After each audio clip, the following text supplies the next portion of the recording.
வணக்கம். இன்றைய 24 மணித்தியாலங்களின் முக்கிய செய்திகளை தொகுக்கின்றது ஒற்றன். Headline first.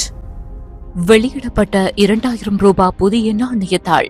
புகழ்பெற்ற புத்தகத்துடன் வெளியேறிய முன்னாள் ஜனாதிபதி ரணில் விக்ரமசிங்க. முன்னாள் ஜனாதிபதிகளின் முறைகேடுகள் தொடர்பில் வெளியான முக்கிய தகவல். சர்வதேச நீதி கோரி கிளம்பிய ஊர்தி பவனி. முன்னாள் ராஜாங்க அமைச்சருக்கு மீண்டும் விளக்கமறியல். புதிய கடவுச்சீட்டுடன் நாட்டுக்கு அழைத்து வரப்படும் பாதாள உலக குற்றவாளிகள். கொச்சிக்கடை போலீசில் சரணடைந்த நாடாளுமன்ற உறுப்பினருக்கு விளக்கமறியல். நீதிமன்ற அழைப்பாணை விடுக்கப்பட்ட ராஜிதவிற்கு விளக்கமறியல். துப்பாக்கிகள் தொடர்பில் பாதுகாப்பு அமைச்சின் விசேட அறிவிப்பு. தொடர்ச்சியான செய்திகளை தெரிந்து கொள்ள ஒற்றன் யூடியூப் சேனலை சப்ஸ்கிரைப் செய்யுங்கள். இலங்கை மத்திய வங்கியின் 75வது ஆண்டு நிறைவை குறிக்கும் வகையில் வெளியிடப்பட்ட 2000 ரூபாய் புதிய நினைவு நாணயத்தாள் மத்திய வங்கியின் ஆளுநர் கலாநிதி நந்தலால் வீரசிங்கவினால் இன்று முற்பகல் ஜனாதிபதி அலுவலகத்தில் ஜனாதிபதி அனுரகுமார் திசாநாயக்கவிடம் கையளிக்கப்பட்டது. தேசிய அபிவிருத்திக்கான அடித்தளமாக பொருளாதார ஸ்திரத்தன்மையை மேம்படுத்துவதற்கான மத்திய வங்கியின் தொடர்ச்சியான அர்ப்பணிப்பை பிரதிபலிக்கும் வகையில் சுபிட்சத்திற்கான ஸ்திரத்தன்மை என்ற ஆண்டு நிறைவு துணிப்பொருளுக்கு ஏற்ப இந்த நாணயத்தாள் வெளியிடப்பட்டுள்ளது. இது இலங்கை மத்திய வங்கியினால் வெளியிடப்படும் 5வது ஞாபகார்த்த நாணயத்தாளாகும். முன்னாள் ஜனாதிபதி ரணில் விக்ரமசிங்க கொழும்பு தேசிய மருத்துவமனையிலிருந்து இன்று பிற்பகல் வெளியேறினார். ஐசியூவிலிருந்து சாதாரண வார்டுக்கு மாற்றப்பட்டிருந்த நிலையிலே இவ்வாறு வெளியேறியுள்ளார். முன்னாள் ஜனாதிபதி வைத்தியசாலையிலிருந்து வெளியேறினாலும் மருத்துவ ஆலோசனையின்படி அவர் வீட்டிலேயே இருந்து ஓய்வெடுப்பார் என்று ஐக்கிய தேசிய கட்சியின் ஊடகப் பிரிவு தெரிவித்துள்ளது.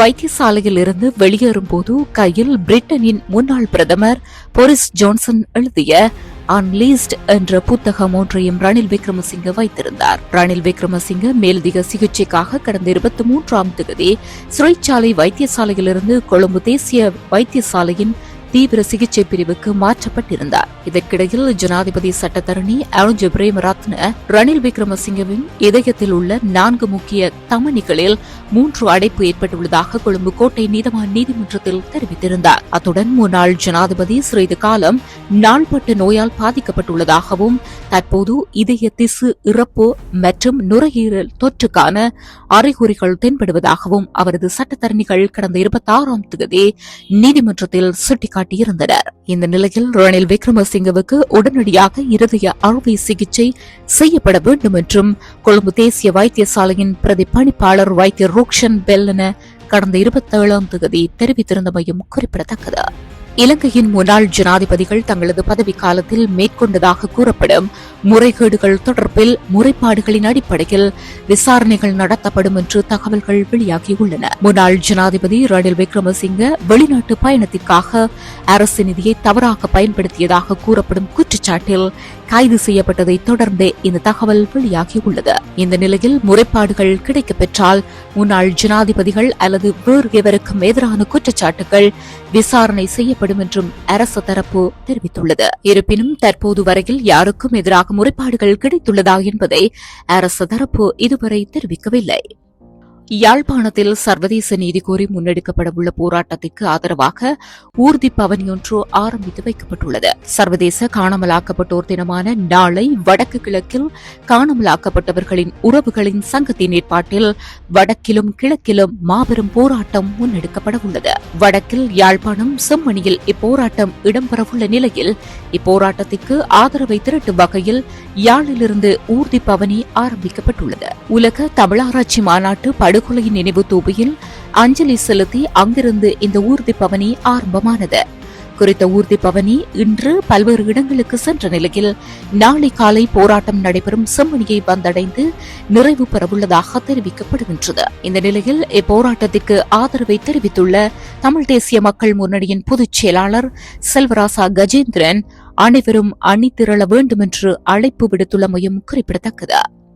முன்னாள் ராஜாங்க அமைச்சர் சசீந்திர ராஜபக்ஷ எதிர்வரும் செப்டம்பர் மாதம் 12ஆம் தேதி வரை மீண்டும் விளக்கமறியலில் வைக்கப்பட்டுள்ளார். முன்னாள் ராஜாங்க அமைச்சர் சசீந்திர ராஜபக்ஷ மீதான ஊழல் குற்றச்சாட்டு தொடர்பாக கொழும்பு நீதவான் நீதிமன்றம் அவரது பிணை மனுவை நிராகரித்து எதிர்வரும் செப்டம்பர் மாதம் 12ஆம் தேதி வரை விளக்கமறியல் வைக்க உத்தரவிட்டுள்ளது. குறித்த உத்தரவை கொழும்பு பிரதான நீதவான் அசங்க எஸ் போதரகம பிறப்பித்துள்ளமை குறிப்பிடத்தக்கது.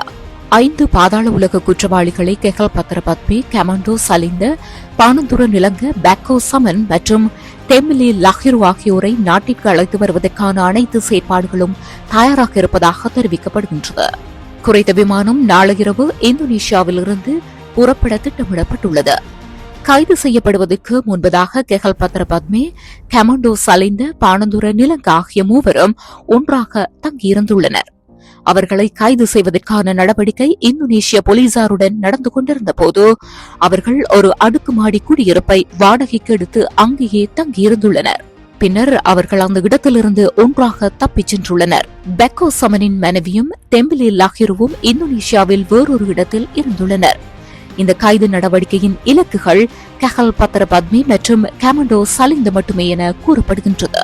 இருவரும் இந்தோனேஷியாவில் இருப்பது தெரிந்திருந்தாலும் மேல் மாகாண வடக்கு குற்றப்பிரிவின் காவலில் உள்ள பஸ்தேவாவிடம் நடத்தப்பட்ட விசாரணைகளின் மூலம் சரியான இடம் எளிதாக தெரியவந்ததாக தகவல்கள் வெளியாகியுள்ளது. ரகசிய நடவடிக்கைகள் குறித்து சில தகவல்கள் கிடைத்ததால் கெஹல் பத்ரபத்மி மற்றும் அவரது குழுவினர் அவர்கள் தங்கியிருந்த அடுக்குமாடி குடியிருப்பிலிருந்து தப்பிச் சென்றிருக்கலாம் என்றும் சந்தேகிக்கப்படுகின்றது. போலீசாரிடமிருந்து இந்த தகவல் அவர்களுக்கு கிடைத்திருக்கலாம் என கருதி தற்போது பல்வேறுபட்ட விசாரணைகள் நடந்து வருகின்றது. இந்தோனேஷிய போலீசார் வெளிநாட்டில் இருக்கும்போது இலங்கையில் குற்றங்களை செய்ய இந்த குற்றவாளிகள் பயன்படுத்திய தொலைபேசிகள் மற்றும் பிற சாதனங்களையும் பறிமுதல் செய்துள்ளது. இந்தோனேஷியாவில் கைது செய்யப்பட்ட 5 பேரில் கெஹல் பத்ரபத்மி, சலிந்து மற்றும் பானதுரை நிலங்க ஆகியோர் வேறு பெயர்களில் பெற்ற வெளிநாட்டு கடவுச்சீட்டுகளை வைத்திருந்ததாக தெரிவிக்கப்படுகின்றது. ஆகவே இந்தோனேஷியாவில் உள்ள இலங்கை தூதரகம் குறித்த நபர்களுக்கான தற்காலிக கடவுச்சீட்டுகளை சட்டபூர்வமாக தயாரிக்க நடவடிக்கை எடுத்துள்ளது. இதற்கமைய இந்த பாதாள உலக குழு குற்றவாளிகள் நாளை இரவு 10 பேர் கொண்ட பாதுகாப்பு படையுடன் இலங்கைக்கு விமானத்தில் கொண்டுவரப்படுவார்கள் என்று இந்தோனேஷிய போலீஸ் அதிகாரிகள் இந்தோனேஷியாவிலிருந்து வெளிப்படுத்தியுள்ளதாக அறிய முடிகின்றது.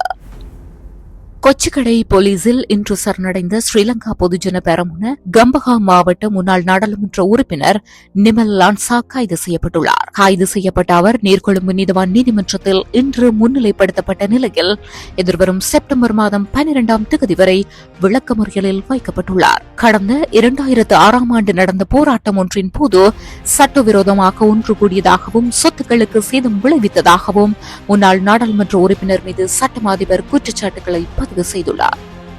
முன்னாள் அமைச்சர் ராஜித சேனாரத்ன இன்று கொழும்பு நீதவான் நீதிமன்றத்தில் சரணடைந்த நிலையில் அவருக்கு எதிர்வரும் செப்டம்பர் மாதம் 9ஆம் தேதி வரை விளக்கமறியலில் வைக்க உத்தரவு பிறப்பிக்கப்பட்டுள்ளது.